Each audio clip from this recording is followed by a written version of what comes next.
Hello everyone, this is Andrea. This is a conversation about computing and what a computer can be. It's with two people who came into my life in 2023, Esteban Montero and Flora through a project called Holon, Holon. And they are rethinking, although they won't use that term as you'll hear in the very beginning, reorienting is maybe better, what we imagine as a computer. And I came across them because of Valencia, for one, and also because of Esteban and Brandon Baylor wrote a book called A Categorical Defense of the Future, which is about category theory.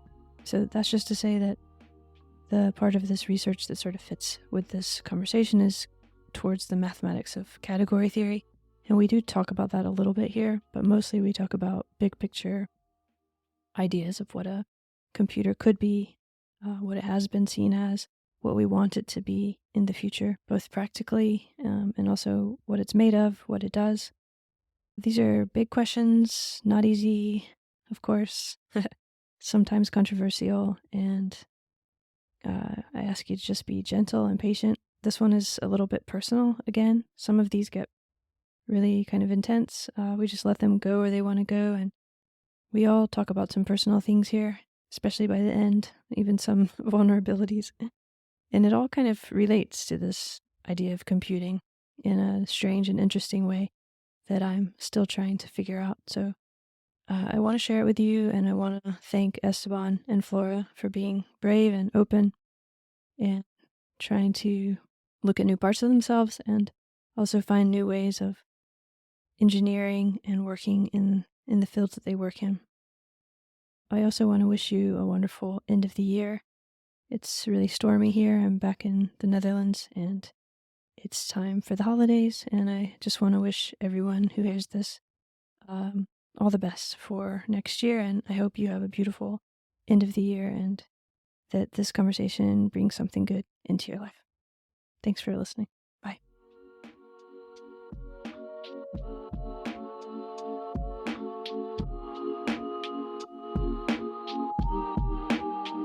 Are you redefining computing? Well, redefining computer. Yeah, that's a fascinating question. So I think at some point in history, computers were a wide spectrum of things. And one of the versions of computers, which is what happens, I will say, in the 40s, this idea that computers are information processing machines, became very successful. And I guess historically overlapped with a lot of things that were happening philosophically and in the world of ideas and in the world of like what we were seeing in the industry and so on. So we were like exposed to more machines, and we were like having this kind of analogy of the mind as a machine and so on. And so it became something that we grab and run, and for the last multiple decades, it has been kind of the predominant paradigm of computing. So I wouldn't call it redefined, because we are actually looking back, as you said. We are coming back to the origins to re-ask this question. We have all these years of scientific background and discoveries and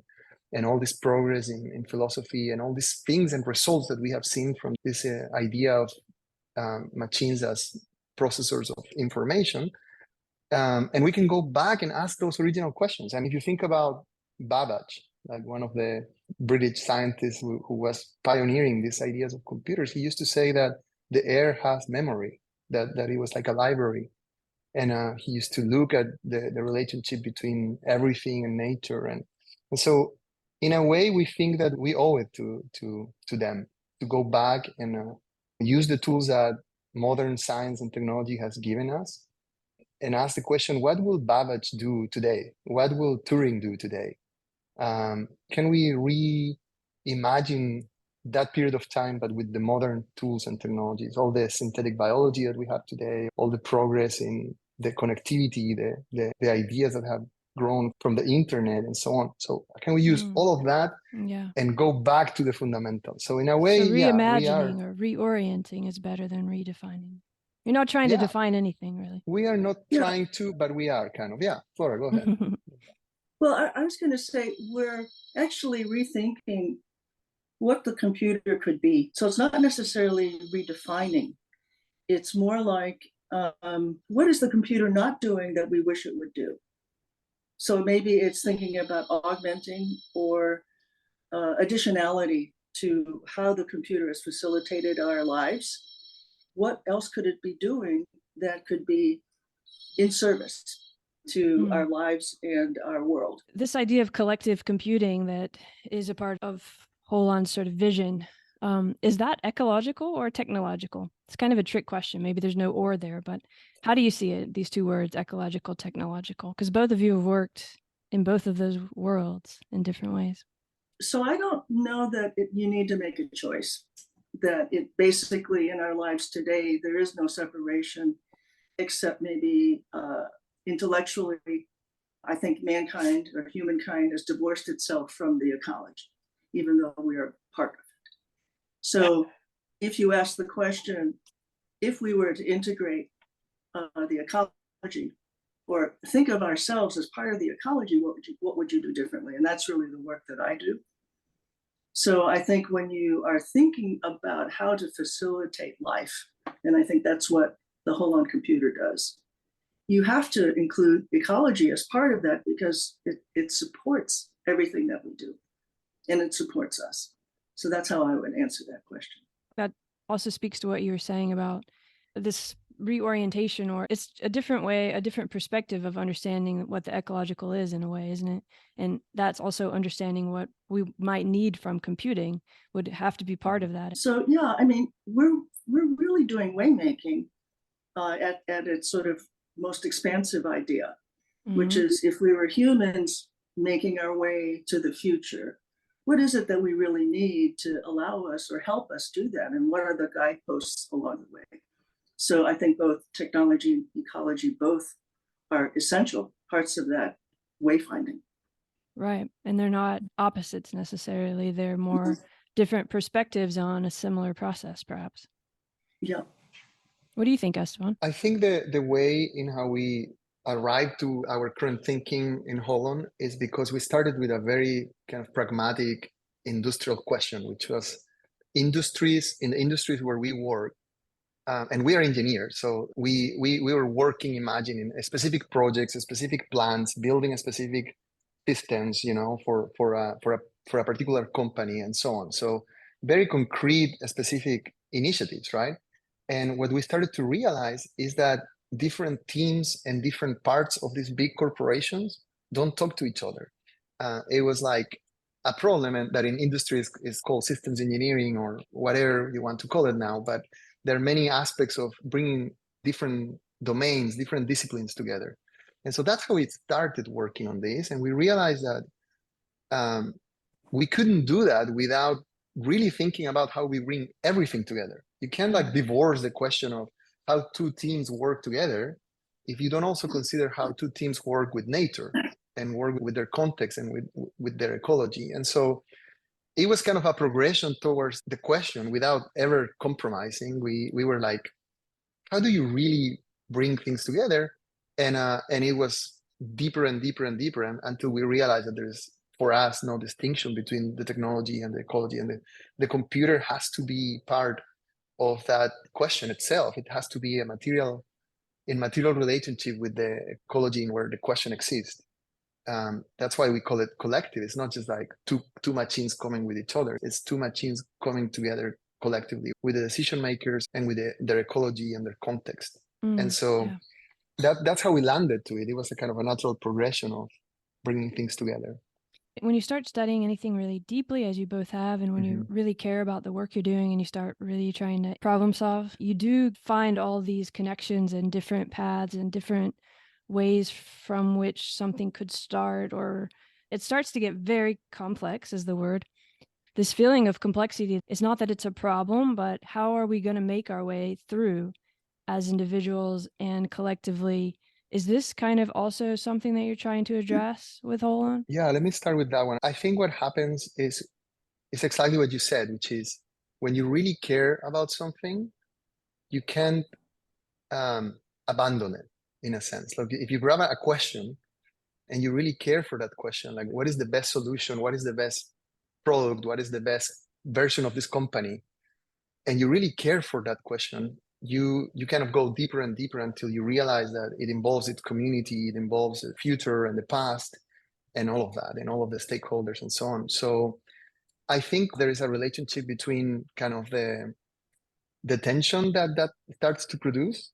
Like it really is like a very uncomfortable situation to realize that everything is a solution and a problem at the same time, that there are trade-offs, that there are implications for people that didn't sign up for what you are deciding. There's no way out. Every time you solve something, as you say in your work, every time you solve one thing, you've opened up new paths, which means new challenges. Exactly. And we think that's where, to relate to your work, that's where love come into place. At least from my experience, love has been in my life one of the reasons where I have come to those challenges, those tensions inside. You know, the fact that the people that you love die, the people that you love disagree.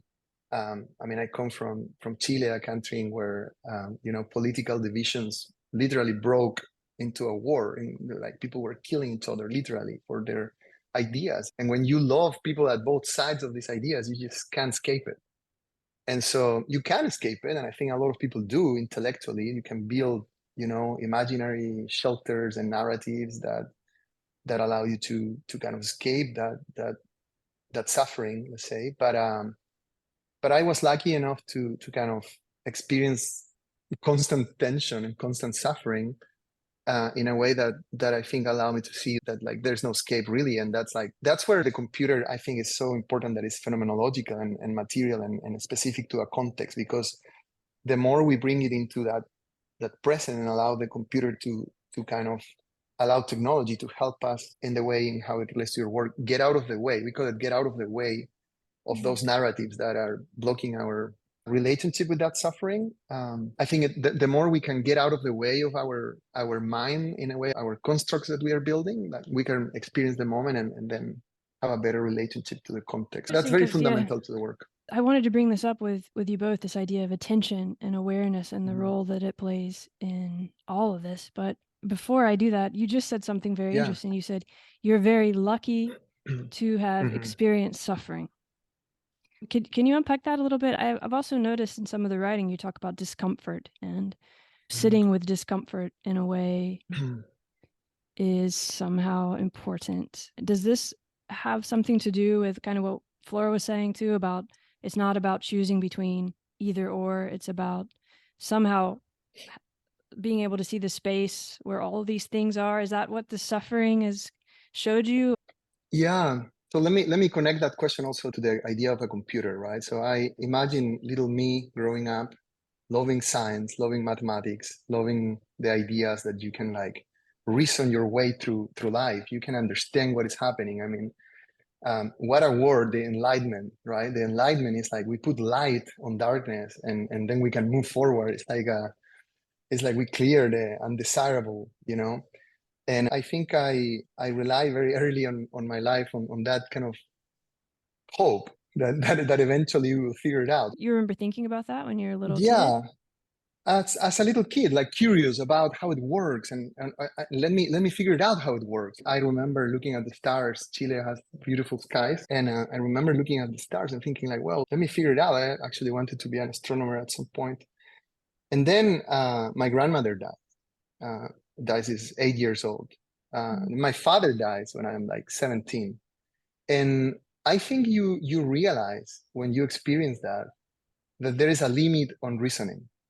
I mean, to me at least, there is a humbling moment in where like all your reasoning breaks apart, and in a way, all there is the experience. You know, the phenomena of like I don't know, physical pain that you just experience, and it doesn't go away. It doesn't, you know, and that I think has happened to me multiple times. There are ways, I don't know, I lost that relationship too, and I think that's like a really hard thing to do for many people, right? And then at the beginning, it's like you try to reject it with more logic, with more narrative, with more, let's say, psychoanalysis, whatever. Like you try to reason your way through that suffering, and I think I was lucky to just like at some point give up to that and just like surrender.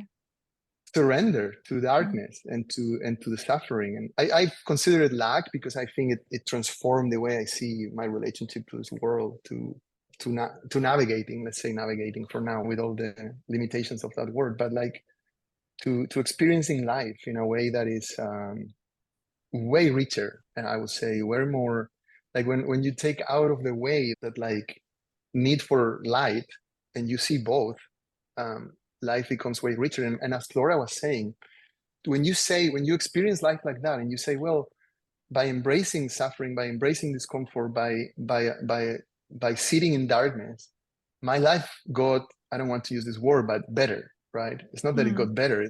It was already better, you know, in a sense, but it's like, it become richer and it's a life that I want to live more. And so then the question is, why is technology doing the opposite? Why is computers relying on this idea of enlightenment, on information, the computing power? The more, I mean, look what is happening with quantum computing. The promise is the more intelligence, the better. The existing idea behind this technology that we call computer is that like we will eventually figure it out. We will build bigger machines, more machines. Like I was listening to an interview of somebody talking about these large language models.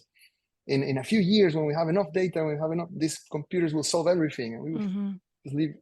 I never thought about it before, but it's almost like the same kind of escape or trying not to deal with it, right? The technology will solve it, so I don't have to sit with the discomfort because that will solve it. Yeah, and going back to the 8-year-old looking at the stars, right? I used to think that the intellectual curiosity to the stars that translates into astronomy was a good thing. I have my hesitations today. I think that intellectualizing the stars is escape of the discomfort of feeling so tiny, like that you are this little tiny insignificant particle in the middle of this thing, you know, that you just can't comprehend. And I think that's a really uncomfortable thought from a technology point of view, from a computer point of view. Like, it's really uncomfortable to realize that we are part of an ecology, of there are other, I don't know how many, but species and things and forms of lives around us. It's not separate from us. It's funny because looking at the stars, you can feel very small and uncomfortable, but you can also feel exhilarated and part of something larger. And I want to ask Flora if she's ever had experiences like this, just to bring her back in, because it's not just that you had to suffer, it's that you were somehow able to have the space to have this phenomenological understanding or awareness of that. But Flora, what are you thinking about as you're listening to all this? Does it resonate with anything in your life or childhood or? Yeah, so I sort of lived in ambiguity most of my life because my parents were sojourners. They were sort of accidental Americans. They came to the US from China, and then the government changed. So they weren't ever able to go to a place they called home. Wow. So we were always kind of, I guess, renters in the US is the way to think about it. And it wasn't until I was able to sort of say, well, I'm actually American. I was born here, even though I look different, and had sort of odd expectations from my parents, right? That I was always sort of making my way through a culture that we didn't necessarily subscribe to, but we were part of. So I think you learn how to deal with ambiguity. I learned pretty early about ambiguity and how it wasn't an enemy, it just was a state. I mean, so I think in the culture that I grew up in and we are part of, a lot of us are part of, is we're forced to simplify things so that they are digestible and understandable. And when you do that, there's a loss of fidelity, right? The meaning somehow gets diluted or gets lost sometimes. And so if you can hold ambiguity, and complexity can be a bad or a negative word for people, but complexity just is for me. So when we are dealing with this state of being divorced from reality or ecology, I say it's really a change of a state of mind that's needed rather than something that you need to do physically, right? And so if you don't start with the heart and the intention, then it doesn't matter what the technology does or what happens in the environment. You're sort of shielded from how you react or how you respond or how you even navigate. It's about the subjective perspective, the position, taking the position of the subject seriously as a sensory body, bringing this into the idea of computing, collective computing. I'd like to know maybe how you got there. How did you get to this idea of computing and phenomenology actually not being dissociated? Well, we were working in the idea of how do we bring different teams together? How do we bring different parts of a government together? How do we bring different political parties together? Mm-hmm. And so that was our business intention, in a way, our professional intention. It was like, what tool do we build to allow people to kind of have some kind of mechanism for decision making collectively? And so we originally tried to do this in computers, and we went through the whole cycle that you are familiar with in cybernetics, right? I mean, you try to build a model, a system model, like let's try to build a universal thing. We went through all the stages of that, like this is standardized away. And we eventually realized that meaning is the key. I mean, there is something about the way in how Claude Shannon defined information theory that doesn't include meaning. I mean, he explicitly said that, right? Mm-hmm. Yeah, so information in a way strips out the meaning and allows this like information to flow between different things, right? So that's how we found mathematics of category theory.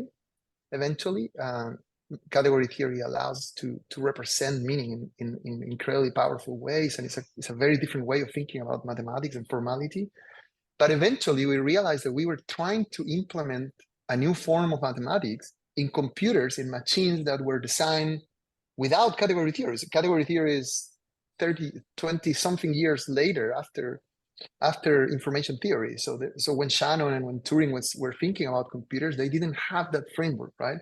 So we came to the idea originally of what if we build a categorical computer? What if instead of having a computer that is designed at a hardware level for binary operations or for information processing, what if we build a computer that is designed for compositionality, for integration? And that started the path of let's talk about hardware, of architecture itself, of the machine. And I mean, it was a few days until we realized that there are other forms of materials, of substrates, like biological entities that we could use in that new architecture, in the new computer. And as soon as you start doing that, like the boundary between what is the computer and what is not becomes super undefined, and the concept of collectiveness becomes prime. And as that happened in our journey, also the tension with kind of the objective, the individual perspective changed a lot. Like how do you actually become collective, kind of resolving these difference in perspectives, in objectives, in trajectories that each of the individuals are having? And that brought us to the idea of we don't have to convert phenomena into information, process information, and then go back to the phenomena. We can process phenomena.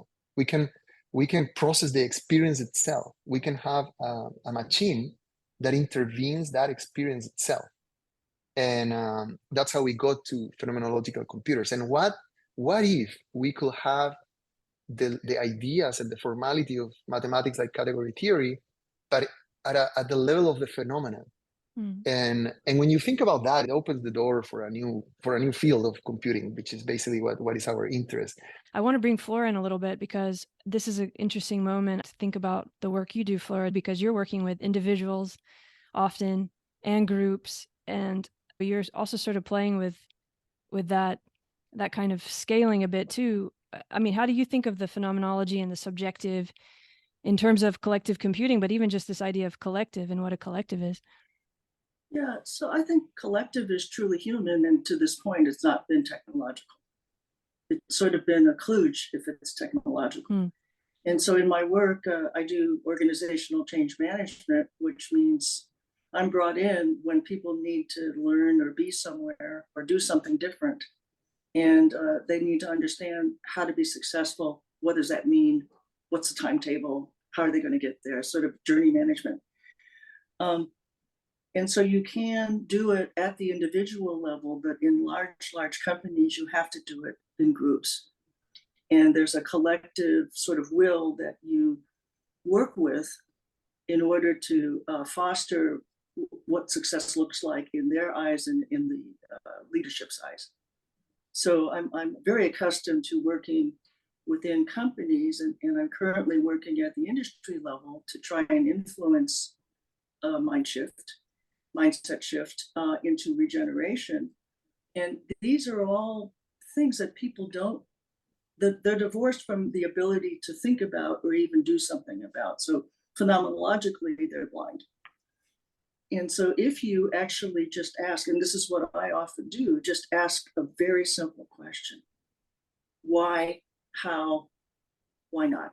You know, and usually it's not in a challenging way. It's just saying, have you thought about it? And you ask the question so that they actually spend 30 seconds, maybe. Yeah, it can be a huge thing. It's just having the prompt to, in a way, it's kind of what category theory does in the way you were describing, Esteban. It's almost like having this meta level of being able to step back and see things a little bit differently, you know, and rearrange them, move them around a little bit. When you ask somebody a question like that, Flora, it's kind of like you're giving them a chance to sort of step out of their normal perspective and look at it. Or do you think? I mean, it seems like that. Yeah, absolutely. And because I'm not an engineer, I'm always looked at as kind of a arty type, because I'm not an engineer, you must be an arty type. So, and that gives me some license to invite them to be more creative, to be more social, actually, and to invite radical thinking sometimes, or innovation, and give them permission in a safe space in order to navigate how they might even articulate these ideas. And so I often have to do coaching so that they can actually feel successful if they're going to step out of their comfort zone.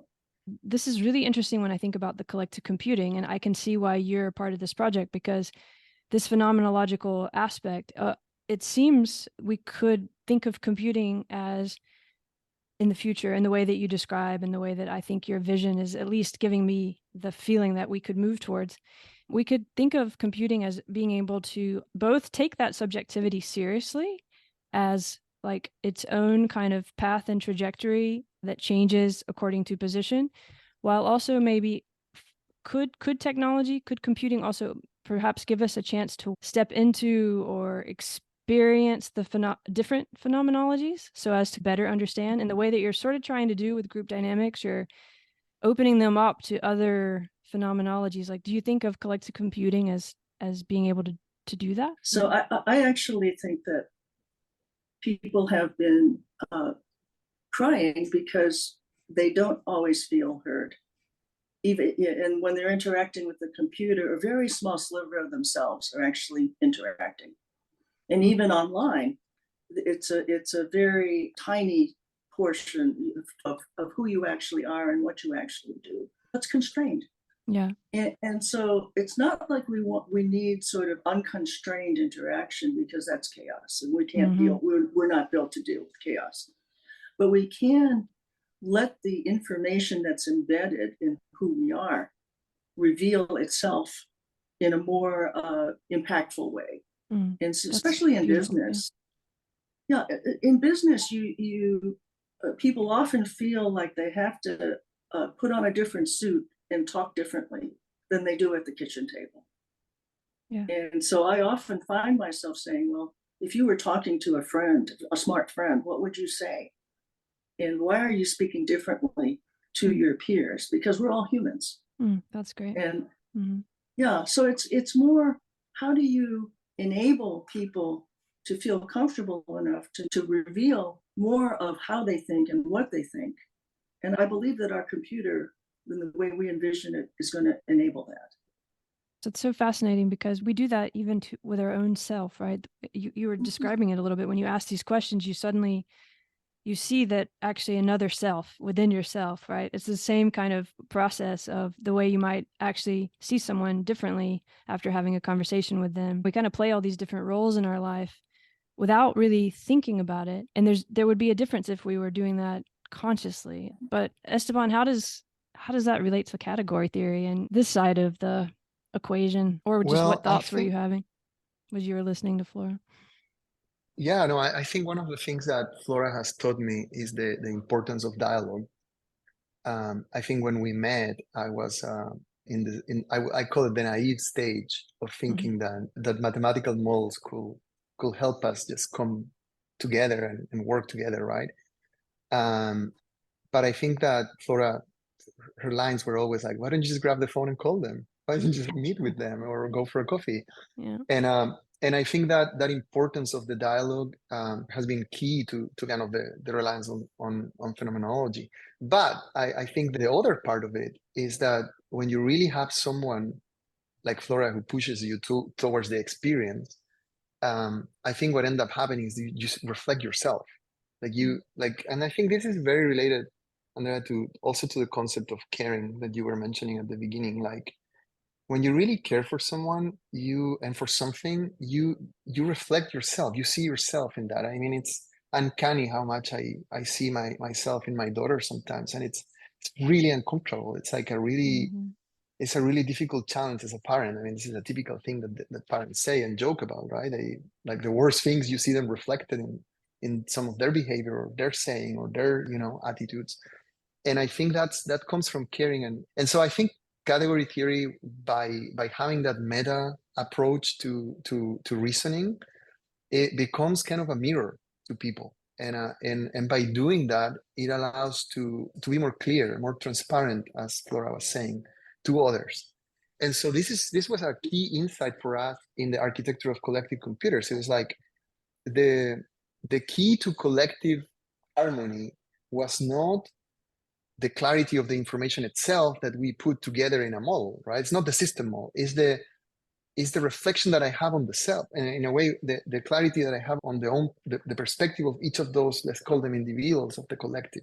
And if each of those individuals can enhance their awareness, and so how can we enhance the awareness of each of the individuals by allowing them to reflect through these meta languages like category theory, or by formal ways of doing dialogue like the one that Flora is describing?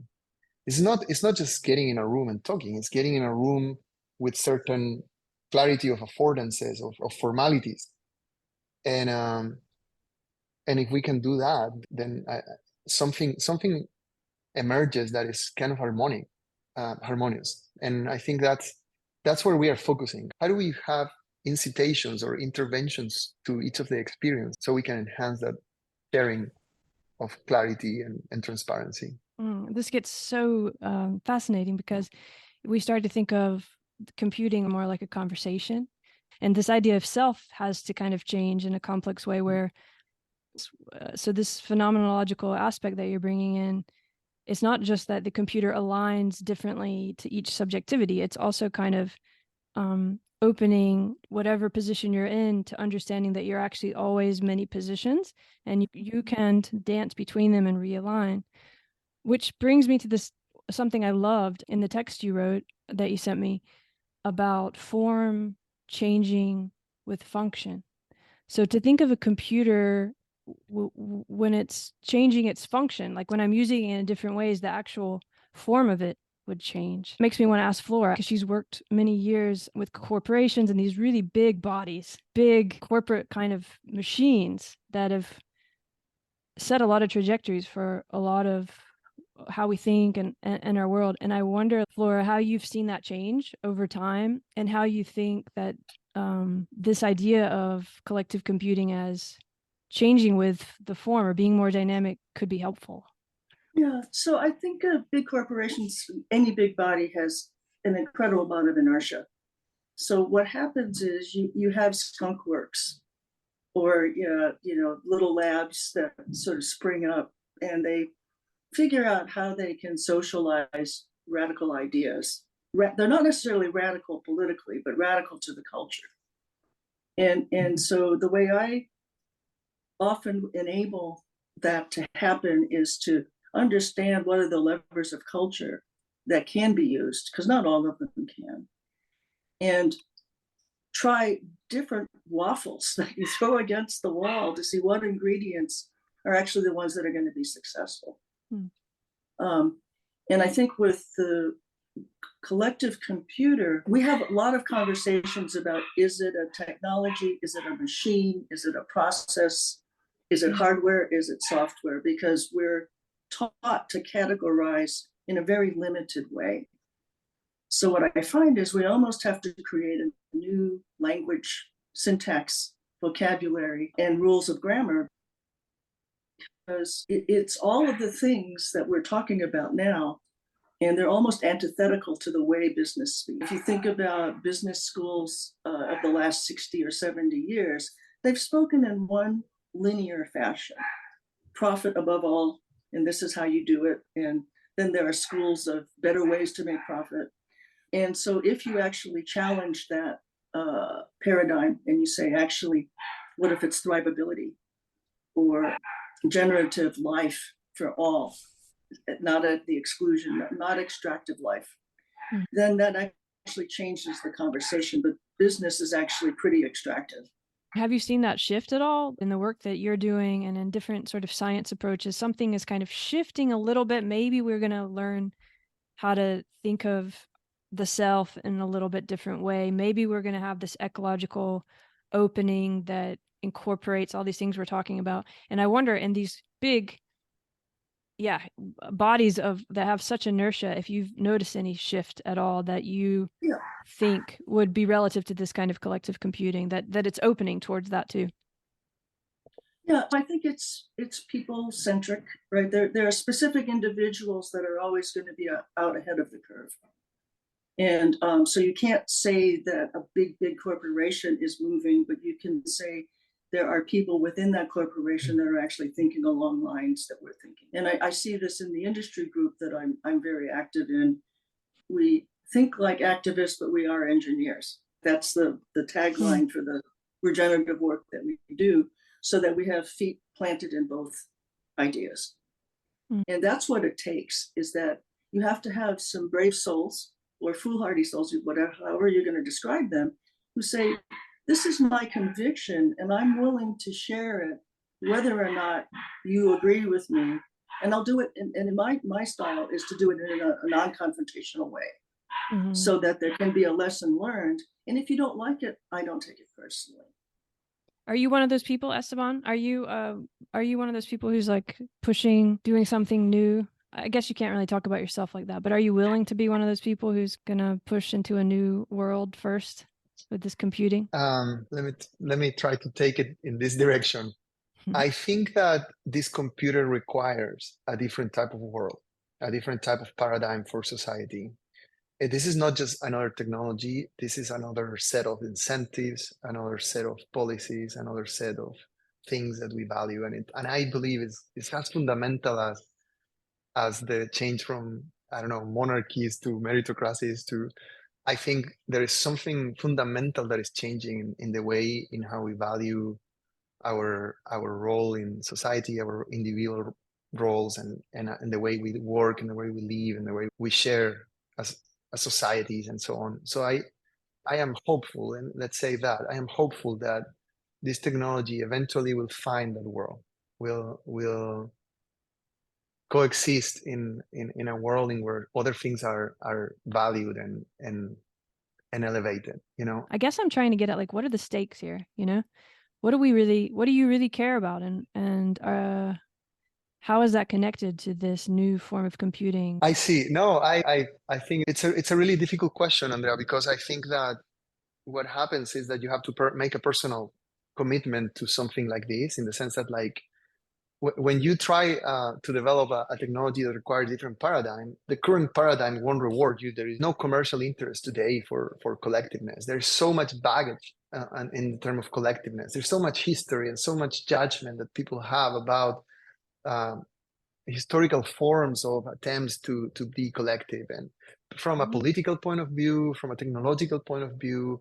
And so I think what we are doing at Holon, and this is why I'm so inspired and so happy about this project, is like, we are just a few people who want to, like, dedicate their lives to try this, even if the incentives are not there, even if the reward is not there. In the sense, it's a deeper reward. It feels like something more, like a deeper exploration that transcends our own lives. It's not something that I will even need to see. And this is why it's so complicated to answer your question, because if I attach myself to the desire of any form of result or reward, I couldn't do this.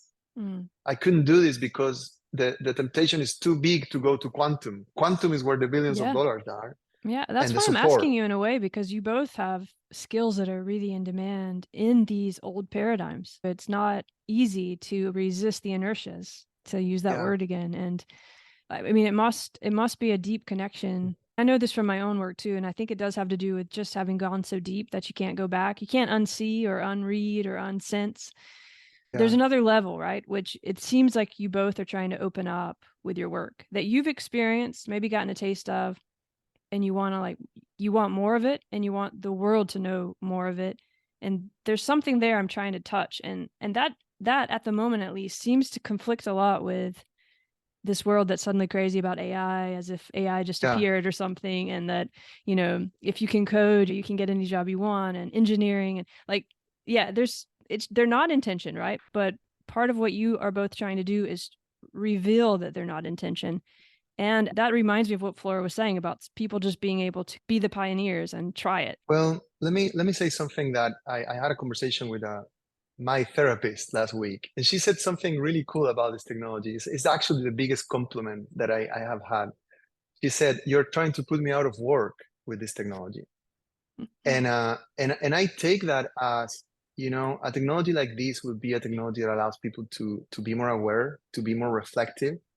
And I think what happens, Andrea, to me is that a lot of the way I see society right now is a lot of the people in power are, if you love them, if you don't judge them, if you love them, you see their inner child.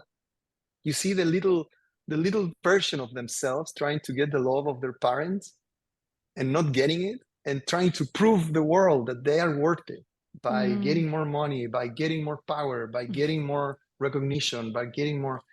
And I think there is something about that's what I was saying about, I was lucky enough to suffer tremendously, the heartbroken to the core, because you realize when everything breaks that you're still you're still there, you're still alive, and you start to love yourself in a way that doesn't need that external recognition. And so I think there is something about love that is very fundamental when it's to the self, that allows you to say, you know, I'm okay dying without anyone buying these books or purchasing these computers or reading this material. It's okay. I'm doing it for myself. And I think that's love to the self, which is very fundamental to I think, to be able to love others and to love the project in where you are. And I personally, I don't know if that makes any sense. What do you think, Andrea, of that? But to me, it's like, that's what moves me. It's like, man, that's the best thing I can do to my daughter, to my life, is just to do something that respects what I want to do, you know, even if nobody really cares, you know. And that's, I am saying that fully acknowledging that it's incredibly painful that nobody cares. It's incredibly painful. Of course, I want to be in the cover of Wired magazine. Of course, but that's fine too. But it's fine to acknowledge. But when you acknowledge it, you can say, it's not there, and I am still going to do it. And it's and that's like, and that's, to me, is, I don't know, it's love. It's love for the self. Yeah, that's a really interesting thing. But there's something about to think about that suffering and discomfort that you brought up at the beginning, and being able to sort of be in that, and then ask yourself the questions Flora was asking the group, these why questions, and get some perspective, and then still want to do what you're doing, thinking about that as a connection with love. I could go really deep into that, but first I want to ask Flora, when what about this word love, Flora, and in your own life, how did you discover this love reservoir that's around, and how does that connect to your notion of collective or the work you do and ecological issues? So I would say it's a feeling I'm trying to replicate, and I would like it to be available to anybody who's looking for it. And it was the feeling I first had in the redwood forests in California. Oh, beautiful. Yeah. Where I wanted to become one with the forest. I loved the trees. I loved the smell. I never wanted to leave. Yeah. And there was a feeling of wholeness and purpose, and just feeling integrated there. And that happened quite a long time ago. But what I realized was why, in these moments of ambiguity, what is it that gives you peace, solace, hope, happiness? It's not anything physically tangible or intangible, like money or possessions or those kinds of things. It's really around where are you feeling in your body and in your mind and your soul, and are you harmonious? Are you feeling a harmony with all of those pieces? Mm-hmm. So my way of answering that was really saying, what if we were better connected to nature, almost in the way Thoreau said, I'm just going to go live at the pond and watch nature around me and become part of nature.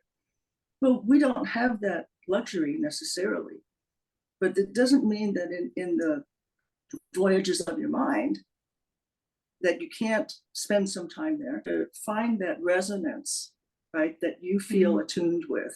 And I think that's where I felt it in the redwood forest. Other people will feel it other places. And that is love. It's beautiful. When you find Thank the you for person bringing... you love, you're resonating with them. Yeah, you're welcome. But I think, that's really, love is some kind of resonance. And there's a little disharmony sometimes, but mostly it's resonance. My husband works in greening cities, and he has this kind of idea of like the city itself should be kind of like the redwood forest feeling. In a way, it connects to what the computer should be too, right? That why shouldn't we have those kind of resonant, as you say, experiences with all the things we interact with, the city itself and the technology and this computing? They aren't separate things. So I love that you brought up the redwood forest, because we all have had that feeling of where you lose yourself, but you're more yourself than ever, but you don't need a self. And that is love. I mean, that is love when it's happening with humans, when it's happening with animals, when it's happening with trees, when it's happening, sometimes watching a video on the computer or reading a book, that it's almost like this kind of second order connection to the actual life that created it, but it comes through in a powerful way too. So it's fascinating to think about that. But you both use this word harmony a lot, harmonizing, and also in your writings you talk about compositions, and I wondered if you thought of that as like a musical composition. And I want to dig into this a little bit, because you just said, Flora, it doesn't always have to be harmonious, but yeah, it sounds like that's kind of the goal in a way, is harmony, or even surrendering to the vibrations that you're in or something. And I just wonder how you think about this, or if you all have discussed this harmony. Is it too easy to just be harmonious? When I was reading in your text, I was thinking, okay, but no, maybe they mean more like a piece of music where, again, to get to this phenomenological subjectivity, where every person who reads that book or listens to that music, both of which could be compositions, will have a different experience of it based on where they're navigating their trajectory, to kind of connect it to my work. But at the same time, it's shared too. It's very complex and fractal. So I wonder, what do you mean by harmonizing and composition? And do you think about this? Have you talked about it? Yeah, I think harmony. So one of the most common questions that we get when we talk about collective computer is, for what? What is the goal? What is it going to, and that comes from this paradigm of, enlightenment and intelligence and optimization and machines that extend our minds. These are tools for us. So harmony is, I would say, kind of a replacement word for us to all of that goal-seeking behavior around technology. And so we see harmony as a word that is more about the present. It's more about different things coming together in a way that we want I want to exist in harmony. So, word limit us. It's a really tricky thing to say, what is this computer for? But if we had to choose, we believe that collectiveness will bring harmony in the sense that we want to kind of avoid that like goal-seeking directional perspective, of seeking to optimizing something. So that's what with harmony, and in terms of composition is about exactly. It's like a very fractal way of thinking about. It's not an input-output kind of perspective. It's more how do you bring things together and preserve their individuality at the same time? And I think compositionality, that's another very beautiful thing of category theory, allows you to think that way, allows you to reason about like two different things coming together, but being there themselves at the same time, and all the formal rules and all the systems in place to allow that. That's how we came up with that. It's really hard to do because the question always goes to, so what? For harmony for what? You know, this is very much influenced, Andrea, just one more detail on that, in I guess Buddhist philosophy, and I guess the ideas of, I think in my personal journey at least, one of the things that like resonated, to use that word too, in my journey of suffering and in my journey was discovering Buddhism and the ideas of, like, as you say, surrendering to the present moment and so on, and kind of, I wouldn't say rejection, but like not seeking a goal, like the denial of that, like pursuit of something, or seeing the and it's pursuit very of something as a tool, right? It's not that's the whole landscape. It's just that in the same way that inputs and outputs or all these other dichotomies that are a part of all this work, it's not that we, as you were saying at the very beginning, you're not rethinking it in the sense of throwing away everything that ever was before and having some new thing. It's more like what the Buddhist tradition would say, or what Flora might have experienced with the redwoods, a different awareness, a more a meta awareness, this increasing of awareness. In a way, the answer to why is love, but we can't say that, can we? Because that word, it makes us uncomfortable, or it seems, reminds us of some Hallmark card, or, oh, we don't take it seriously. But actually, it's a very serious thing, right? And that feeling of love, like Flora described with the redwoods, or that we all have. We can all sit here for a moment and think of a moment when we felt that feeling in our chest and our whole body was, vibrating, right? It is very musical. In a way, that is the answer to why, isn't it? We don't understand it, though. We don't know what that is fully. I don't know. What do you think, Flora? Well, so I always go back to nature, and nature is for the most part harmonious, but sometimes it isn't. But it's not to ask why is it or isn't it. It's just sort of to say these two things coexist. So if we were to think about harmony with people, or people and the planet, so I always say people and the planet so that we don't forget, then we sort of understand that we're not Pollyannas to say, oh, we're going to sing Kumbaya all the time. We're going to say, why wouldn't we want to be more harmonious as a species in the ecology in which we're part of? And if we can have a technology that is informed by our ecology, wouldn't that make sense to try and combine all those factors together? And wouldn't that be wonderful if the result was more harmony?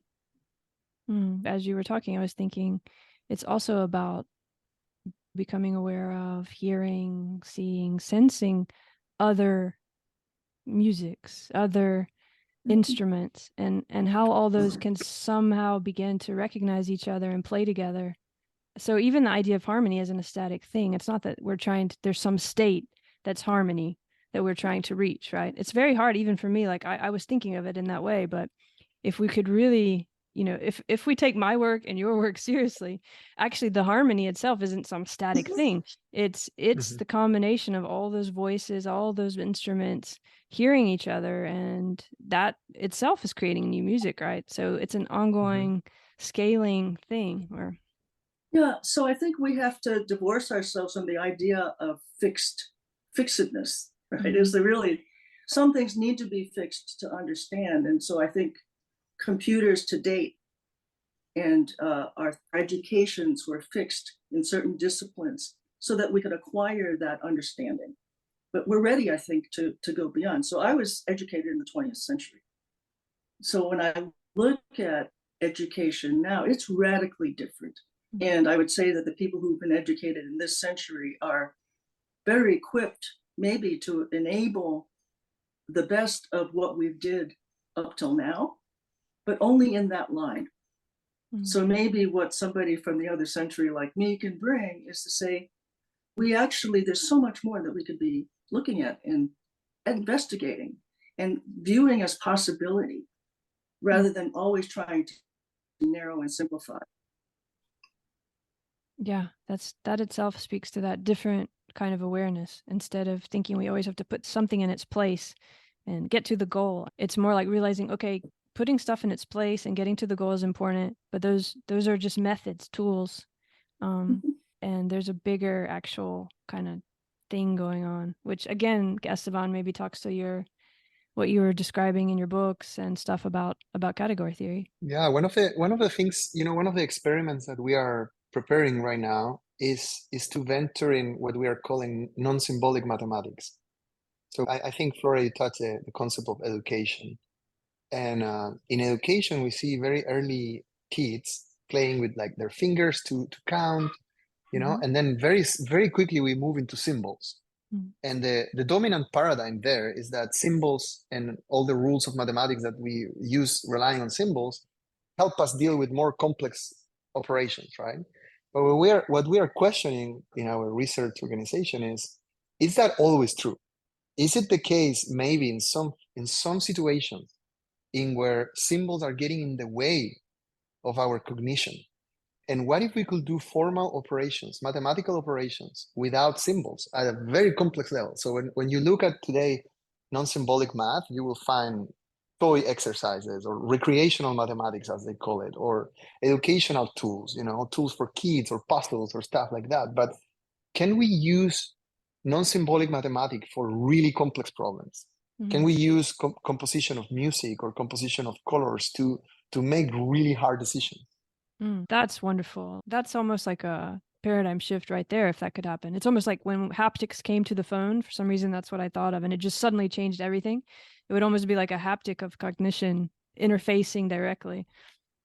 Yes. And that is exactly where the beginnings of a new form of computer, right? I mean, if we start playing with those experiments, like you were asking at the very beginning, is this a think tank or is this an experiment lab? Well, we started as a think tank, but we are starting to move right now to more experimental things. And these are toys, right? These are toys that we are trying to force into experiments. We want to create the space to play and to bring back the early stages of computer science, in where people were experimenting with different machines in different unconstrained way, developing new forms of math, like non-symbolic math, and thinking about new ways of creating the theories behind those things, the architectural theories. It's more of like what we were talking about it's a cognitive shift that needs to happen. It's a kind of different sort of creativity, or there's some kind of shift in terms of how we're going to mash things up and what's possible technologically now. And also technologically can mean biologically now, as you explore a bit too. Like you talk about the wristwatch in one of the documents that you've made. That the wristwatch could itself be a living thing that's interacting with your body, and that is literal, not that a machine has come to life, that the wristwatch or the wristband is itself created from something like fungi, or I mean, who knows, like an actual thing that we already consider alive. Yes. So yeah, just to bring Flora back in, like, how does that change what's possible with conversation if the technology is reoriented to be conversational? It's almost a social contract issue, right? Because I think some people will not want to disclose how they actually feel because if there's a personal impediment of some kind, maybe distrust. But I like to think that the better angels will come out of all of us, and that we actually all seek a kind of sort of oasis for us and our families. And in that oasis is a quality of life that may be missing where some people are. And work is so much a part of life. So why wouldn't we want that to inform how we work and what we do and how work and business actually operates? So to come full circle with why we originally thought about this, I mean, Esteban and I have spent endless hours in meetings where people are feeling enabled or disabled to say what they really think, or are deferring to somebody who has more perceived more power or actual power of hiring and firing or raises and all that. So what if we were to make it more egalitarian so that everyone could actually express from their perspective what they actually believe could be a solution? I think we would be much better off. So I actually have a lot of hope for this technology. Yeah, and as you also both raise in your writings, we do get into these issues of privacy, of the fact that we do still think of ourselves as very particular kind of closed systems, even though of course we're not. But the idea of something like this wristband, some kind of living material, wearing it and it becoming part of your body, this is science fiction at the moment, but possible. It happens anyway, actually. I mean, as we all know, our bodies are created by millions and millions of other creatures. We don't want to think about that, but it's just coming at it from a different side of the spectrum to think of where incorporating technology that's living consciously as of creating affordances, as you might say, instead of just adapting to affordances. But this scares people, doesn't it? There's issues of safety, as you both know. Mhm. How are those kind of the bigger issues that both of you are having to deal with when you think about actually taking this into a public space? So let me start with that one, okay? I think that it's not going to be like boom overnight. We're all going to be wearing wristbands that talk to each other. Right. I think that we have to sort of find safe environment, quote, safe environments in which we can experiment. And business seems to be a good area to do that in. I mean, what we're talking about is not as much a far remove as we think. No, we have wristbands that talk to each other already. We just don't know what they're saying. We're definitely always connected and sharing through traditional machines.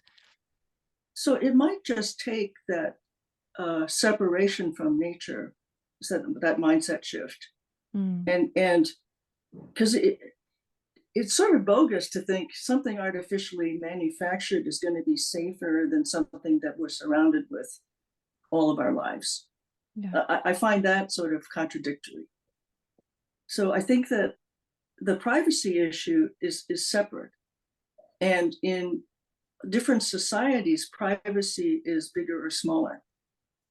So in the individualistic societies, privacy is paramount because I am an individual and I am, my thoughts are my thoughts and they prevail over everyone else. Whereas in other worlds, that's not the case at all. It's very communal. Yeah. So I think we have to sort of choose our battles. And the people who will be early adopters are the ones who are going to trust that maybe the builders and the manufacturers of these devices or this technology actually have these ideas pretty well thought out. We can't think of everything, but safeguards maybe or affordances will be in place so that people aren't exposed where they don't want to be exposed.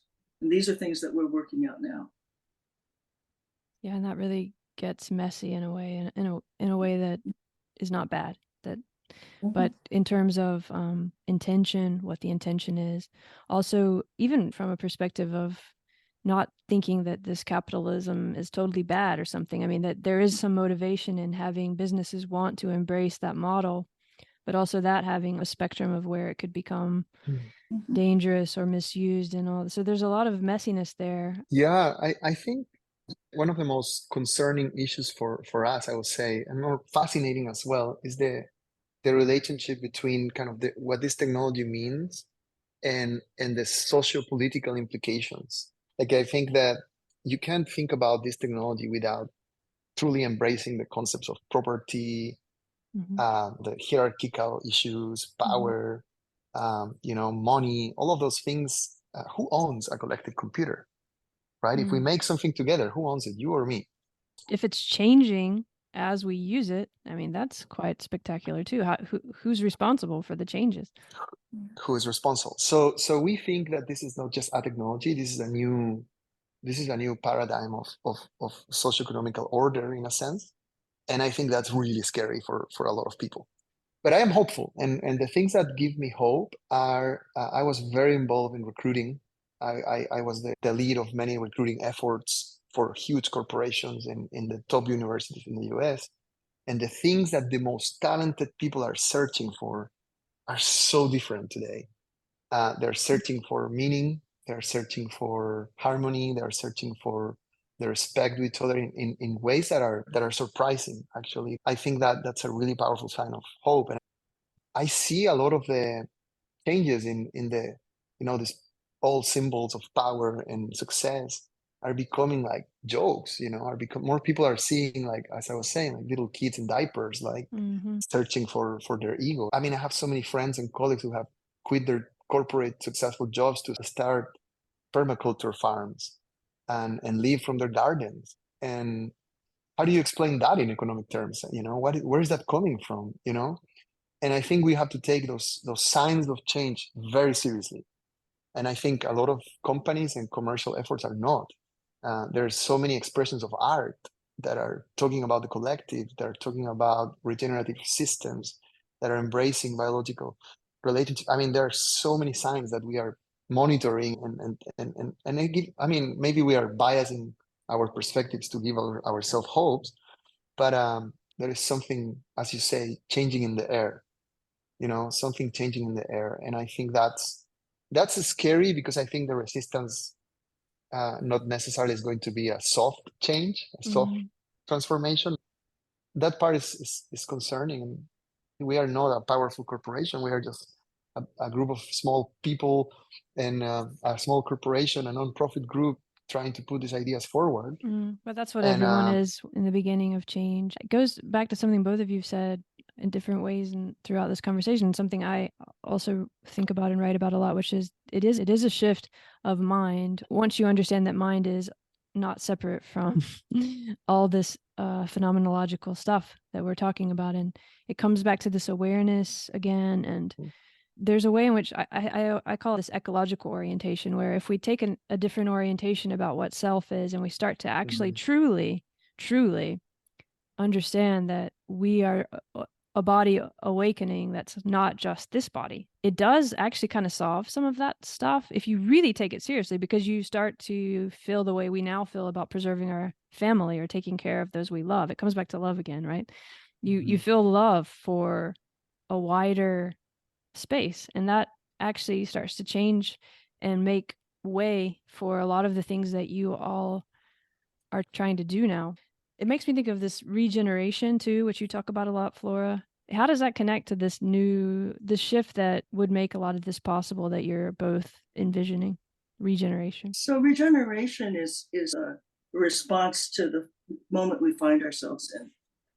So we've sort of been mindless about the way we have lived in the world till now, and thought about the Earth's bounty as limitless.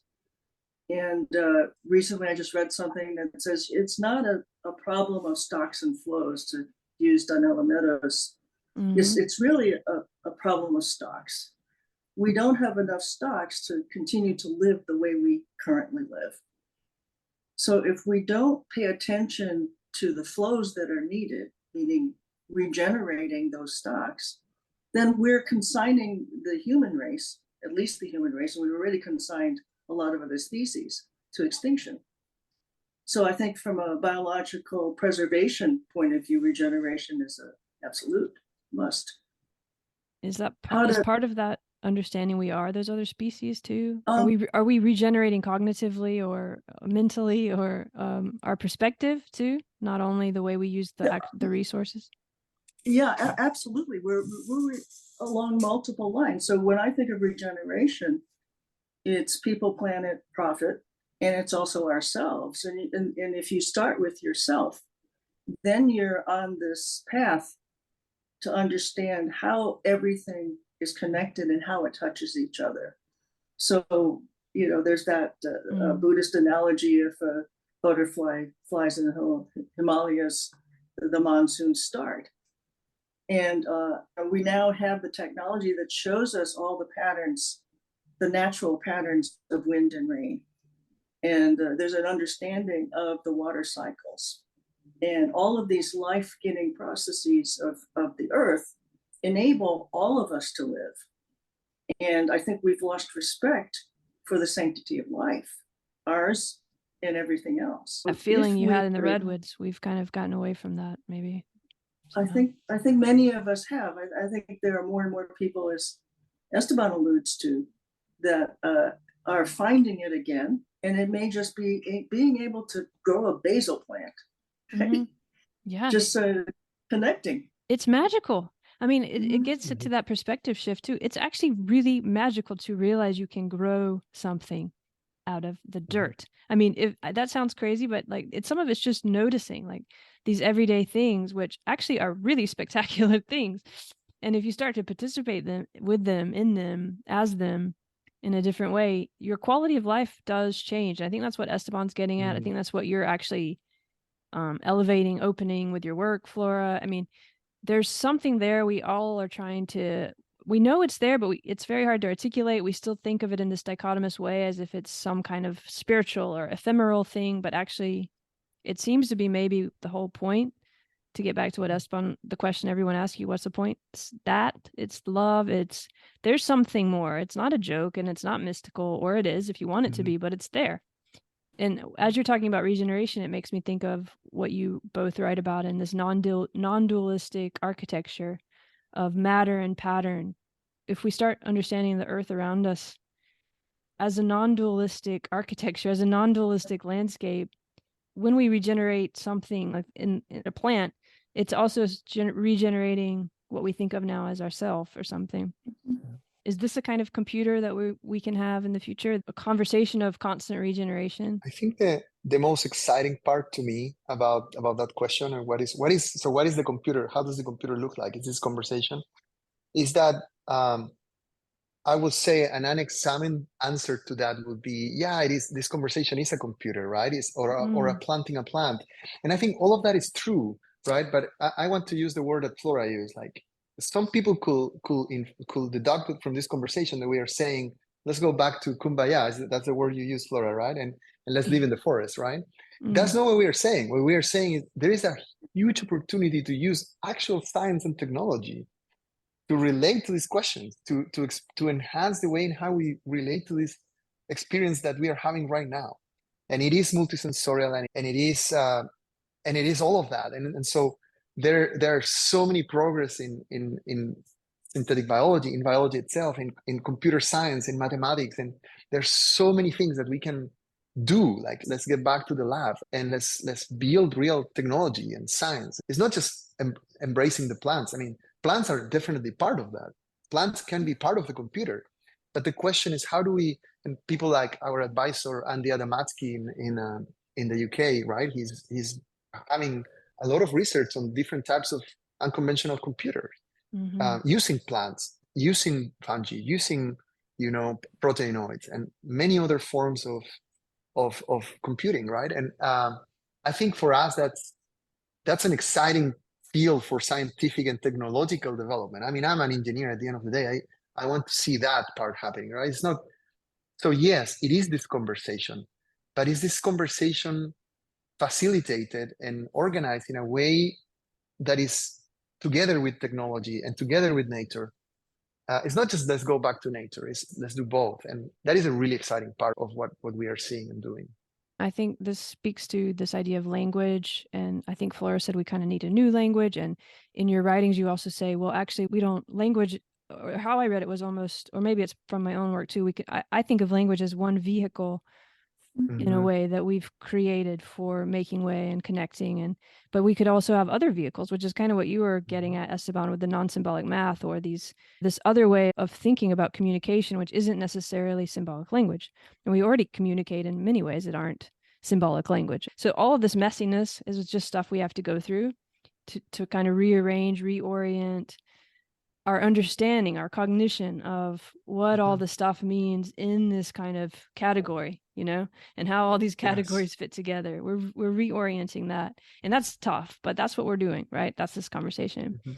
But it is important. I'm glad you brought it up to say that actually we all are kind of tech nerds or engineering minded. Each one of us has some really deep connection to what people think of as traditional science or traditional engineering or traditional coding or traditional whatever, computing.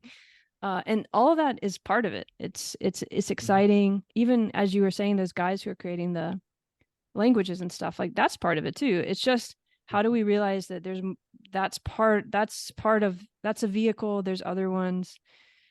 That seems like what we're all trying to do. And so Yes. to end, I want to think about this idea of sim, maybe that connects to all this. SYM, which you use a lot also. Mhm. Is that part of it too? I mean, that seems like a dichotomy, right? Symbiosis. But actually, that's what we're trying to do, right? Is widen that to understand it's this ongoing regenerative conversation. It can be between two, but it can be each of those two can be conversing with millions of others. We are symbiotic beings. I mean, we have millions of different little microbes, bacteria in our bodies. And so this idea that symbiosis is outside of us is as preposterous as nature being outside of us, because we are nature, we are symbiotes.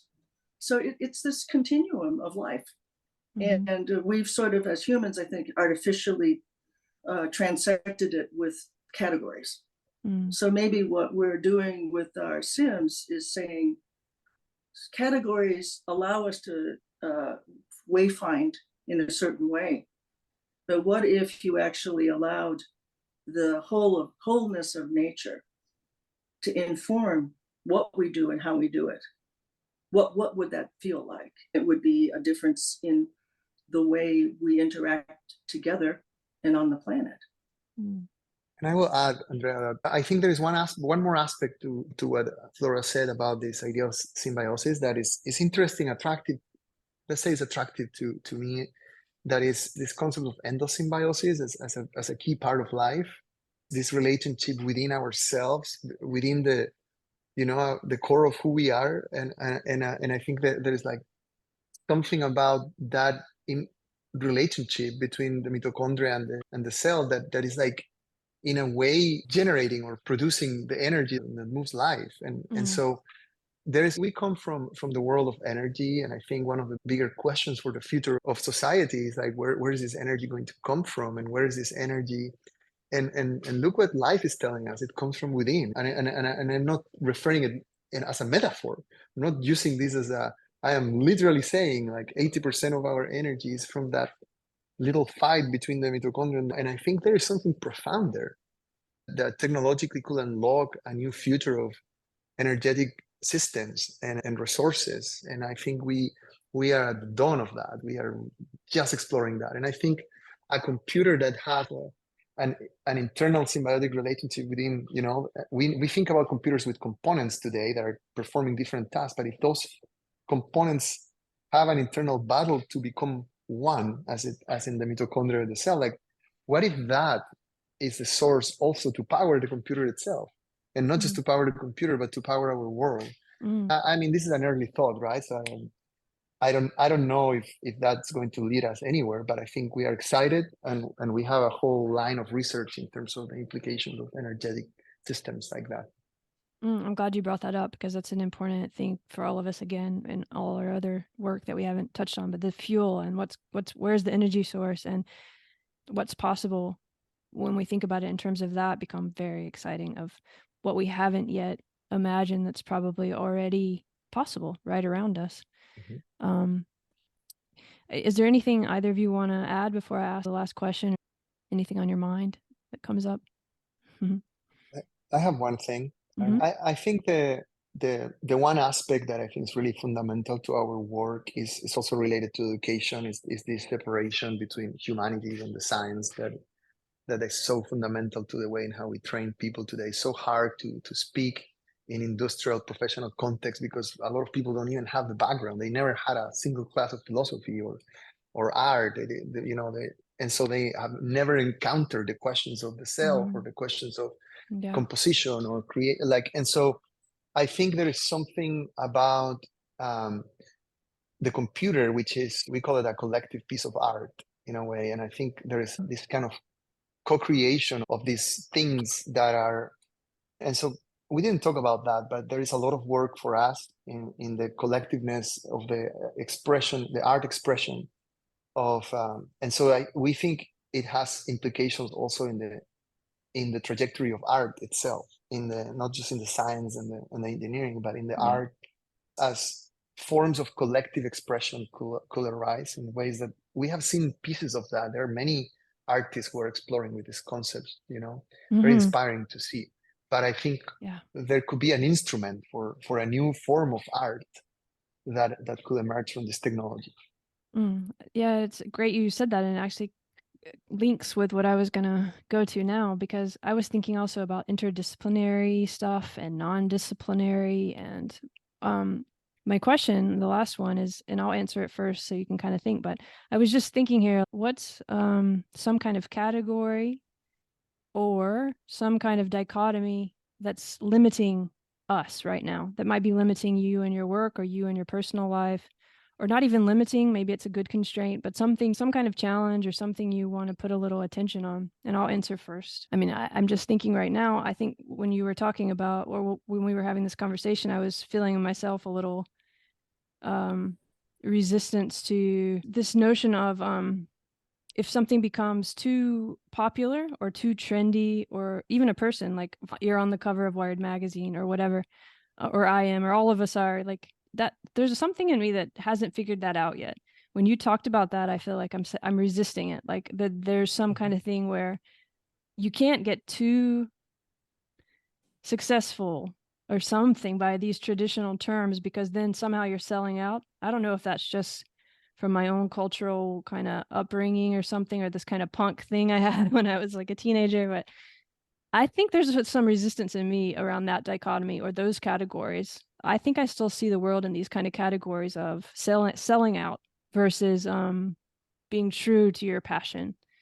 And I would like to look at that and maybe release those categories a little bit and regenerate. So that's mine. What comes to mind for you in your work or your personal life? Either one of you, or both of you, but either one of you first. So Flora. I'm a cancer survivor. And so I would say that was a positive. Actually, it was very positive, because I realized that with the diagnosis, that I hadn't done what I thought I was going to do. And when I came out on the other side of treatment, I was hell-bent to get it done. And so I'd say that I used to need to have permission to do things. And I suddenly realized I could give myself permission, and I have. And so it's an amazing way to find my way to the future. And I spend a lot of time thinking about the future in very positive terms. And I think that helps me actually arrive and help others arrive. Oh yeah. Thank you, Flora, for sharing that. It also takes us back to the beginning when Esteban was talking about his childhood and the suffering and the coming out and with a different path or something. But yeah, how long ago was that? Was it a while ago, or was that 10 years? So so it's maybe that's part of the power that comes through in your poise and presence. Yeah, thanks for sharing. What about you, Esteban?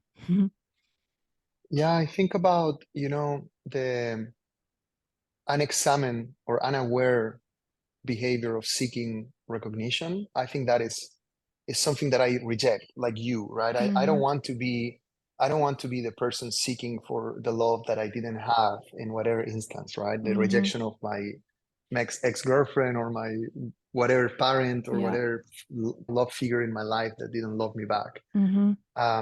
So I agree with you. I don't want to use success as a filler for that whole.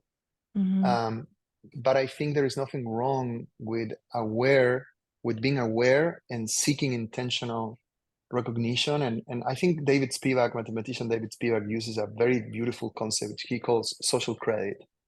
I think there's nothing wrong with seeking social credit in an aware and intentional space. I mean, let me make it personal. I admire your work, right? And I would love to get your I think this is a recognition to get to talk to you in this podcast. I look up to you, to your writings, to your philosophy, to your thinking. So I embrace that. I don't feel ashamed for feeling proud of talking to you, right? But I do agree with you that sometimes I catch myself unawarely pursuing something in a way that I don't want to. It's like, it's different to eat a good meal when you like it and just to eat because you are just anxious, right? Mm, And that, I yeah. don't know if that analogy makes any sense, but It comes back to there's that no, intention or what we were talking about earlier. It makes sense. yeah, there's nothing wrong with food. There's something about that anxious, unaware eating, right? And that to me is attention. It's also social credit, back to Spivak. Mm-hmm. Yeah. It makes me think of being too careful or safe for something, which relates to both of your work again too, of not wanting to put myself in situations where I could be doing something just to be just to heal some kind of past thing that I haven't, or just to be seen. Or I mean, I'm thinking of technology is why I'm going here, because a lot of our technology now is about following, liking, all these kind of awful words, right? That I just don't even want to like. I find myself kind of escaping in the way that you said, Esteban, which is why I'm trying to challenge myself here now, because I don't even want to look at it. I don't want to have any. I've never had social media accounts. Only just recently, like in the past week or something, because I just don't want to participate in that game. But that's part of that. In a way, I'm reinforcing the category rather than regenerating, or as Flora just kind of opened up this idea of access, giving yourself like access and giving yourself there's something in what Flora was saying, a release of not playing in that system, but opening and being part of that system. I don't know. What do you think, Flora? Does that make any sense, what I'm trying to say? Well, whatever our constraints are, right? They're our own personal demons. And so I'm reminded that I joined a network of doers who are very much aligned with what we're talking about. And it's only online. Mm. And I remember, because I had met the man physically. And then he said to me, there's nothing about you on social media. Mm. And it never occurred to me that I needed, I just didn't, I wanted to do, I don't really care about publicizing it. Mm. But there is some necessity, if you're looking to find other like-minded people, to have some sort of presence and some sort of documentation, so little breadcrumbs, so people can find you. Absolutely. And if we're serious about, which we are serious, I mean, actually, all of us have, I mean, I've spent over a decade just silently reading and coming up with a theory, and you both have, worked really hard on things. It's not, we actually do care about these things, and we actually do want other people to experience some of the really beautiful stuff that we've realized is there. So it seems wrong to reject all the technology that spreads that kind of stuff, while at the same time I do still feel like I need to be careful. I don't know. What do you think, Esteban? Have you ever had this issue? Absolutely. No, I think one of the most difficult things is that balance, right? I mean, it's so painful to not feel heard, to not feel seen. It's like that need to be seen is so core to us. I don't know. I mean, maybe to make it specific, right? I mean, I think that rejection is a mechanism of defense, and it's so tragic because we end up depriving the world from amazing things. I mean, I imagine it's really scary to do what you're doing, releasing conversations. Maybe nobody will follow. Maybe nobody will listen. What if nobody listens? What if 100 people listen? Why not 1,000,000 people listen, right? I mean, it's impossible to not fall into that. So I do want to take the opportunity to say thank you, because I think you have changed Holon and us, me personally. The reason why we love so much your work is because it has really transformed the way we think about technology and life. I mean, your philosophy of way making and in general the way of thinking. So I just want you to know that at least you have made an impact on us as an organization and on me as a person. I think I told you that in Spain when we met, but I want to tell you again that. And one more thing, there's a person that I really admire, Hilma af Klint, as an artist. I have her book right behind me, so I can show it to you. But she was a pioneer, right, in art, and she got a lot of rejection because nobody understood what she was doing, you know, and she did this thing that is like, you know, I'm going to preserve my work for 20 years until I die, after I die. I think there is something there that is like self-protective, you know, and I respect that. I think you know, I at the beginning when I knew the story, I judged it. I was like, why was she not more courageous? Why was she not, you know? But man, she was like decades ahead of her time, you know. Her mentors were rejecting her. Her peers were rejecting her, you know, and she still did it, you know. I mean, and 20 years later, people benefit. I mean, her exhibitions at the Guggenheim, I think it was the biggest exhibition of the museum ever. And so we wouldn't have that, you know. So I think there is something about doing the work anyway. And if you want to protect it, fine, protect it. And if you don't want to, like you are right now, making this conversation public or not, I mean, you already changed at least one perspective and trajectory, which is ours. So thank you for that. Thank you so much. I'm going to just accept that because, you know, of course you always want to push like, oh, really, but I accept that and I welcome that and I feel just gratitude to you for that. And I think it gets back to that redwood forest moment. I sort of realized that that's like, as long as I'm doing stuff out of that space, it's this big term. Like you can now, I think category theory even helps you understand. You can zoom out and think of this bigger space, right? And you even think of yourself as part of something bigger. And I don't understand why I feel compelled to talk to all these amazing people like you, which by the way, both of you, as you know, I'm so grateful that you sent me these things. It's like a huge gift. I mean, really, it's a gift, you know. It's like one of those things where it just comes into your life and it's exactly at the right time and it resonates. So who knows why that comes, but thank you. But, you know, you can start to see that all that's happening and I can't see why. But I just learned, okay, if you feel that, go with it. That's how I felt about wanting to talk to you. Maybe that's how I feel about my work. And then, you know, the rejection gets a little smaller. It's like a little tiny boat on a big sea. So I just wanted to respond to two things. One is your work resonates with the way I have conducted my life. I mean, so when Esteban told me about you and I started reading, like, you're articulating how I feel or how I've felt and how I felt my way through life.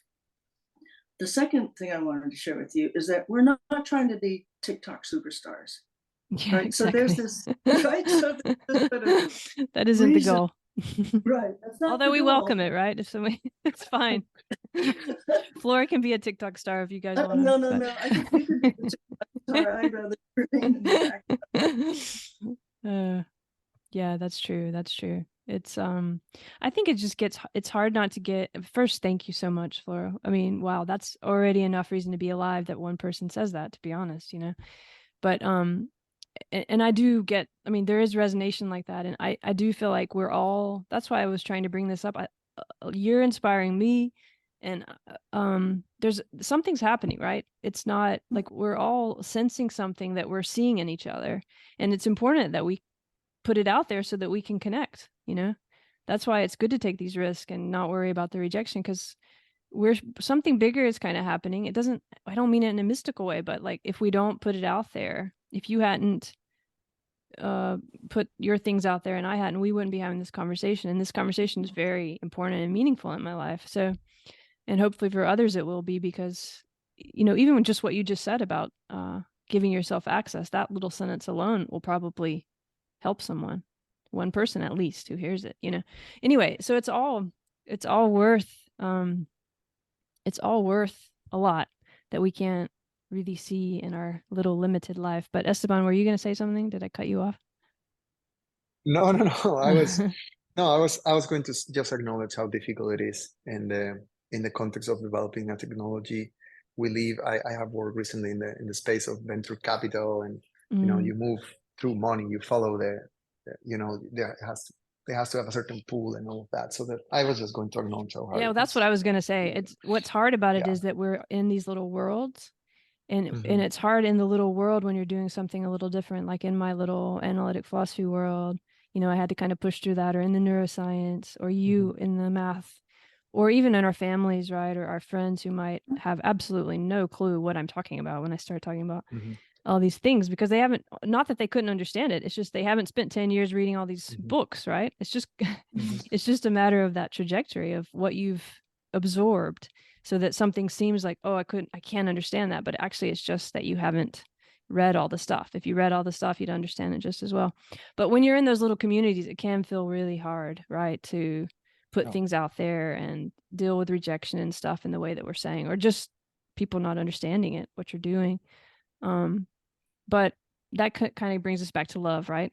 Because when you have that feeling, or when you have conversations like this, or you meet people who you resonate with, you start, it becomes, you sense there's something holding us that's larger, and we can help each other feel more of it, right? Yeah.